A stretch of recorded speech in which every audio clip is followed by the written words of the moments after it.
In the dusty saloon of Deadwood Creek, Montana Territory, 1882, Cowboy Rico Martinez thought he was just settling a simple wager with his drinking buddies. $20 said he couldn't charm the mysterious new bartender, Elena Blackwood, into his bed before sunrise.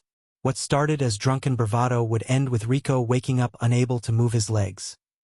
His life forever changed by a secret so dark it would shake the very foundations of the Old West.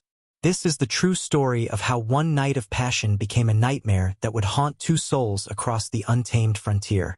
The amber glow of kerosene lamps cast dancing shadows across the weathered wooden walls of the Silver Dollar Saloon as Rico Martinez adjusted his worn leather chaps and straightened his dusty black hat.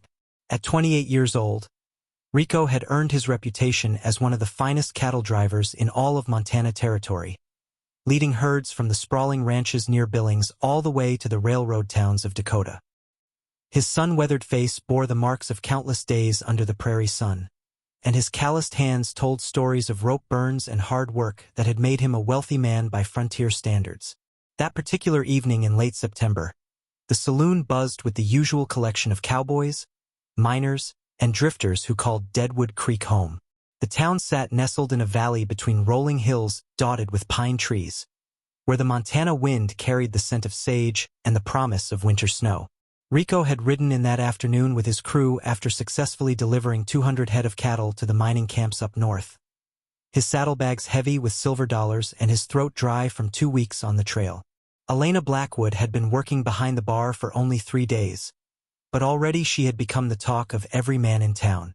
Unlike the weathered saloon girls who typically served drinks in frontier establishments, Elena possessed an elegance that seemed out of place in the rough mining community. Her raven-black hair was always perfectly arranged, even during the busiest nights, and her emerald-green eyes held secrets that made strong men stumble over their words. She wore dresses of fine fabric that must have cost more than most cowboys made in a month. Yet she poured whiskey and cleaned glasses with the efficiency of someone who had worked in saloons her entire life. Rico's friends, Jake Thompson and Bill Crawford, had been ribbing him all evening about his failure to even strike up a conversation with the enigmatic bartender. Jake, a red-haired Irish immigrant with a thick brogue, slammed his empty glass on the scarred wooden table and pointed an accusing finger at Rico. "You've been staring at that woman for 3 straight nights, Martinez, but you ain't said more than whiskey to her. What happened to the famous Rico charm we've been hearing about since Kansas?" Bill Crawford, a thin man with a scraggly beard and nervous laugh, chimed in while dealing another hand of poker. "Maybe our friend Rico has finally met his match. That Elena Blackwood looks like she could see right through a man's soul with those green eyes of hers. Probably knows exactly what kind of no-good intentions you got brewing in that thick skull of yours." Rico took a long swig of his whiskey, feeling the burn as it slid down his throat, and set the glass down with more force than necessary. $20 says I can have that woman in my bed before the sun comes up over those eastern hills. Any man here willing to back up his big mouth with hard cash? The challenge hung in the air like gun smoke as several other cowboys gathered around their table. Word of the bet spread quickly through the saloon, and soon a considerable pot had been assembled, with most men betting against Rico's chances. Elena seemed completely oblivious to the commotion, continuing to serve drinks with the same mysterious smile she had worn since her arrival in Deadwood Creek. As the evening progressed into the late hours, Rico finally summoned the courage to approach the bar. Elena looked up from the glass she was polishing, her green eyes meeting his with an intensity that made his breath catch in his chest. "Another whiskey, Cowboy?" she asked, her voice carrying a slight accent that he couldn't quite place, something that hinted at education and refinement far beyond what one would expect in a Montana mining town. "Actually, I was hoping we could talk," Rico replied, removing his hat and running his fingers through his dark hair. "Name's Rico Martinez. I run cattle through these parts, and I couldn't help but notice you're new to Deadwood Creek. This town can be pretty lonely for someone who doesn't know anybody." Elena's smile widened slightly, revealing perfect white teeth that seemed to gleam in the lamplight. "How thoughtful of you to be concerned about my social situation, Mr. Martinez. I'm Elena Blackwood, and you're quite right that I'm new to your charming little community. Tell me, Do you make it a habit of introducing yourself to every new woman in town? Or am I receiving special attention? Rico felt his confidence returning as he leaned against the bar, noting how her dress accentuated her figure and how her perfume carried hints of lavender and something else he couldn't identify. I'd be lying if I said you weren't special, Miss Blackwood. A woman like you doesn't belong in a place like this. You've got class, education, probably came from back east where ladies wear fancy gowns and attend theater performances. How perceptive of you, Elena replied, moving closer to him as she continued polishing glasses.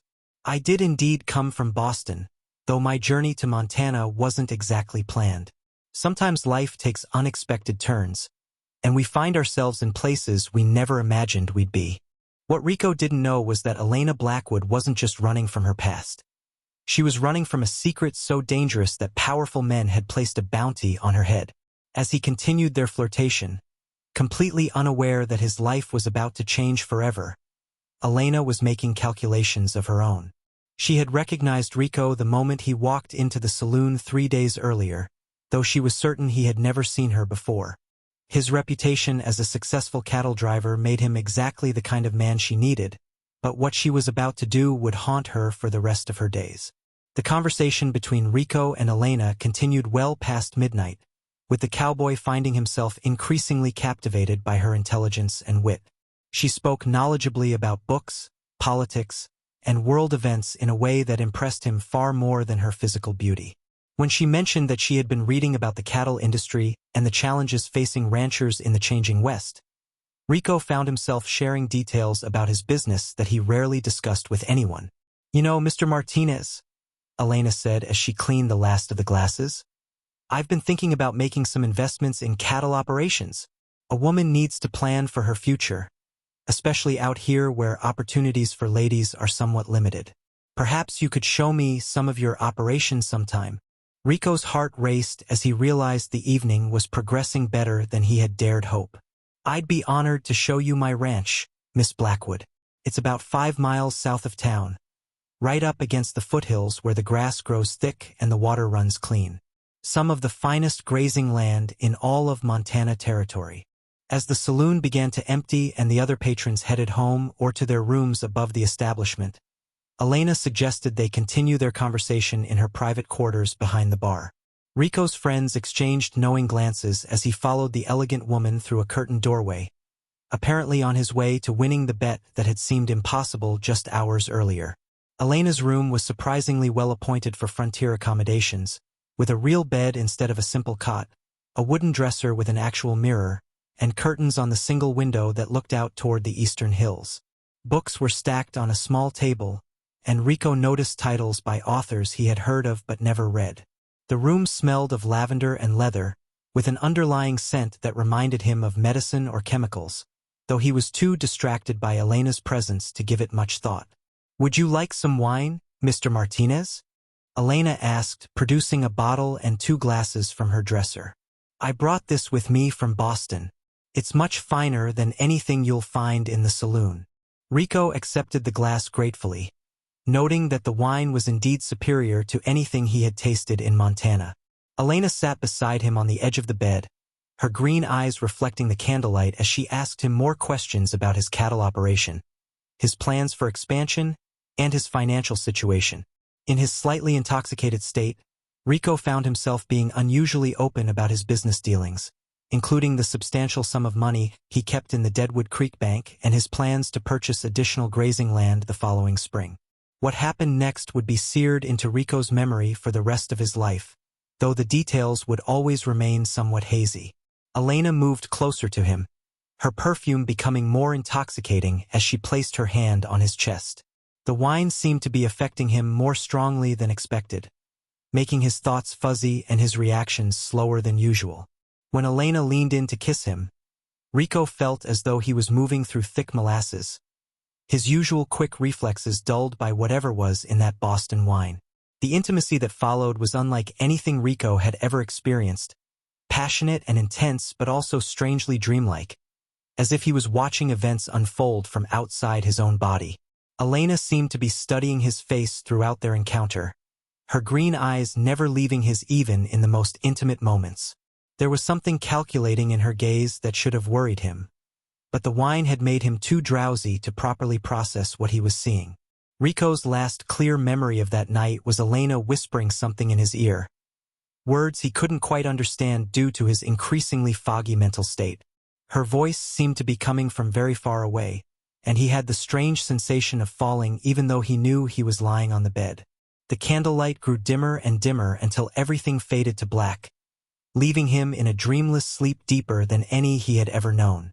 When consciousness finally returned to Rico Martinez, the sun was already high in the morning sky, streaming through Elena's window with painful brightness.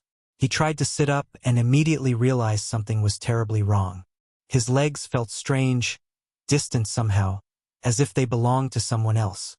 When he looked down at his body, he could see his legs clearly, but when he tried to move them, nothing happened. No sensation, no response, nothing at all. Panic began to set in as Rico attempted to call out for Elena, but she was nowhere to be found.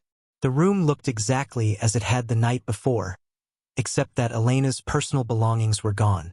The books, the fine dresses, even the wine bottle and glasses had vanished without a trace. It was as if Elena Blackwood had never existed, leaving behind only the devastating evidence of what she had done to him. Rico's shouts eventually brought Jake Thompson and Bill Crawford running, along with several other men from the saloon. When they found him unable to move his legs, the initial assumption was that he had simply drunk too much and was suffering from temporary paralysis due to alcohol poisoning. However, as the hours passed and Rico's condition showed no improvement, it became clear that something far more serious had occurred. Doc Henderson, Deadwood Creek's only physician, arrived within an hour and conducted a thorough examination. His weathered face grew increasingly grim as he tested Rico's reflexes and sensitivity to pain throughout his lower body. "I've never seen anything quite like this," the doctor admitted, removing his spectacles and cleaning them nervously. "There's no obvious injury, no sign of trauma to the spine, but he's completely lost all feeling and movement from the waist down. It's as if something has severed the connection between his brain and his legs." Word of Rico's mysterious condition spread throughout Deadwood Creek like wildfire, with theories and speculation running wild among the townspeople. Some blamed it on bad liquor, others suggested it might be some sort of curse or supernatural punishment for his womanizing ways. A few of the more educated residents wondered if Elena might have used some kind of poison, but without any trace of the woman or evidence of what might have been administered, there was no way to prove such theories. The investigation into Elena Blackwood's disappearance revealed disturbing inconsistencies in her story. The saloon owner, Marcus Webb, admitted that he had hired her based solely on her claim to have experienced bartending in Boston, without checking any references or asking for identification. The address she had provided turned out to be a vacant lot, and her description didn't match any missing person reports from back east. It was as if Elena Blackwood had materialized out of thin air, spent 3 days in Deadwood Creek, and then vanished just as mysteriously. As days turned into weeks, Rico's condition remained unchanged despite Doc Henderson's best efforts and consultations with physicians from larger towns. The paralysis appeared to be permanent, leaving the once proud cowboy dependent on others for his most basic needs. His cattle operation, which had been his life's work and source of identity, would have to be sold since he could no longer ride or manage the herds himself. But Rico's physical condition was only part of the mystery that continued to plague Deadwood Creek. Strange reports began filtering in from other towns throughout Montana Territory and beyond. A woman matching Elena's description had been seen in various frontier communities, always working briefly as a bartender or saloon girl before disappearing suddenly. In each case, her departure coincided with unexplained tragedies befalling prominent local men, mysterious illnesses, sudden business failures, or inexplicable accidents that left victims permanently disabled or dead. The pattern suggested that Elena Blackwood, if that was even her real name, was not a common criminal but rather someone engaged in a calculated campaign of revenge or systematic elimination of specific targets. Rico began to suspect that their encounter had not been random chance but rather a carefully planned operation, though he couldn't fathom what he might have done to deserve such treatment. 3 months after that fateful night, Rico received an unexpected visitor in the small cabin where he now lived on the outskirts of town. Marshal Tom Bradley, a federal lawman from Helena, had been tracking reports of the mysterious woman across multiple territories and had connected several similar cases to what had happened in Deadwood Creek. "Mr. Martinez," Marshal Bradley began, settling his large frame into a chair beside Rico's bed, "I believe you may have been the victim of someone far more dangerous than a simple con artist or poisoner. The woman you knew as Elena Blackwood appears to be someone we've been tracking for nearly 2 years now, though we still don't know her real identity." The marshal opened a leather portfolio and spread several photographs and documents across Rico's blanket. "These are reports from towns in Colorado, Wyoming, and Dakota Territory. In each case, a woman matching your Elena's description appeared, worked briefly in a local establishment, and then disappeared after causing serious harm to prominent men in the community.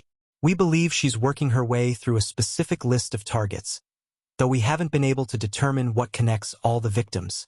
Rico studied the photographs and witness descriptions, noting the remarkable similarities despite variations in hair color and clothing styles. "Marshal, I've been thinking about this for months now, trying to figure out why she would target me. I've never been to Boston, never had dealings with anyone from back east that might have given someone reason to want revenge. My business dealings have always been honest, and I've never cheated or harmed anyone in ways that would justify something like this." "That's what makes this case so puzzling," Marshal Bradley replied. "None of the victims seem to have obvious connections to each other or reasons why someone would want to harm them specifically. We're dealing with someone highly intelligent, well-educated, and possessing access to sophisticated methods that suggest medical or scientific training."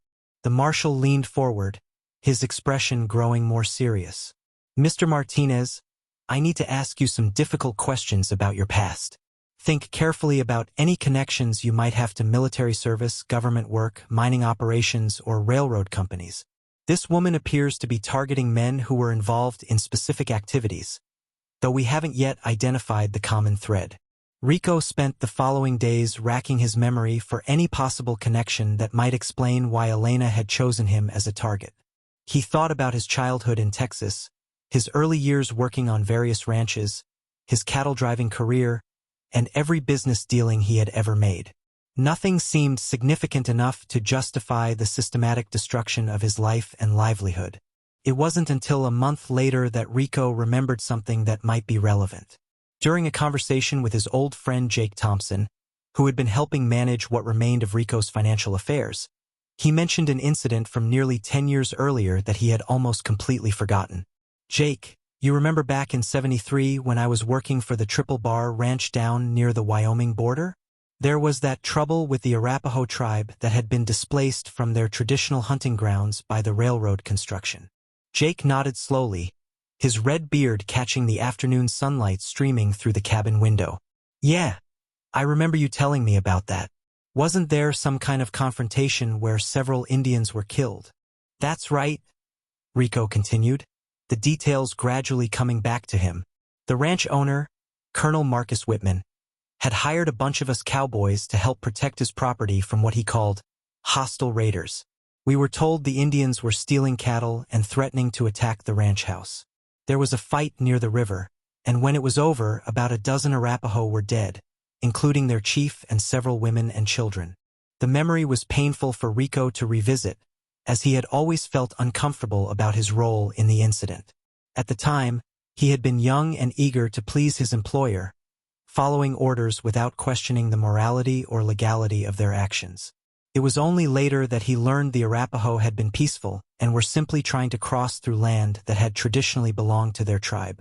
"Jake, what if that incident is connected to what happened to me? What if Elena Blackwood is somehow related to those Arapaho who were killed? Maybe she's seeking revenge for what happened at the Triple Bar Ranch." Jake considered this possibility carefully. "But Rico, that woman was clearly white, educated, and from back east. How could she be connected to an Indian tribe from Wyoming?" "I don't know," Rico admitted, "but it's the only thing in my past that might justify someone wanting to harm me this way. Maybe she was married to one of the men who died, or maybe she was adopted into the tribe, or maybe there's some other connection I can't see." When Marshal Bradley returned to Deadwood Creek the following week, Rico shared his theory about the Wyoming incident. The federal lawman listened intently, taking detailed notes about the date, location, and participants in the confrontation at the Triple Bar Ranch. "This is the first potential lead we've had in this case," Bradley said, closing his notebook with satisfaction. "I'll send telegrams to law enforcement in Wyoming and Colorado to see if we can track down information about that incident and identify all the participants. If your theory is correct, we might finally be able to predict where this woman will strike next." The investigation into the Triple Bar Ranch incident revealed disturbing information that supported Rico's theory, while raising even more questions about Elena's true identity and motivations. Military records showed that the confrontation had been more of a massacre than a battle, with heavily armed cowboys and soldiers attacking a small group of Arapaho who were traveling with their families to a new reservation. Among the dead had been Chief Running Bear, his wife Morning Star, and their 3 children, including a daughter named Little Fox who had been about 16 years old at the time. However, there was no record of any survivors who might have grown up to become the woman Rico knew as Elena Blackwood. Further investigation revealed that several other men who had participated in the Wyoming incident had suffered mysterious misfortunes over the past 2 years. A former soldier named Patrick Sullivan had died in a suspicious fire in Denver. Another cowboy, Tom Mitchell, had been found dead in his hotel room in Cheyenne with no apparent cause of death. The pattern was becoming clear, but Elena's true identity remained a mystery. The breakthrough came when Marshall Bradley received a telegram from a missionary named Reverend John Parker, who had worked among the Arapaho tribes in Wyoming during the 1870s. Parker remembered the massacre at the Triple Bar Ranch and provided crucial information about a survivor who had been overlooked in the official military reports. According to Reverend Parker, Chief Running Bear had adopted a young white girl several years before his death.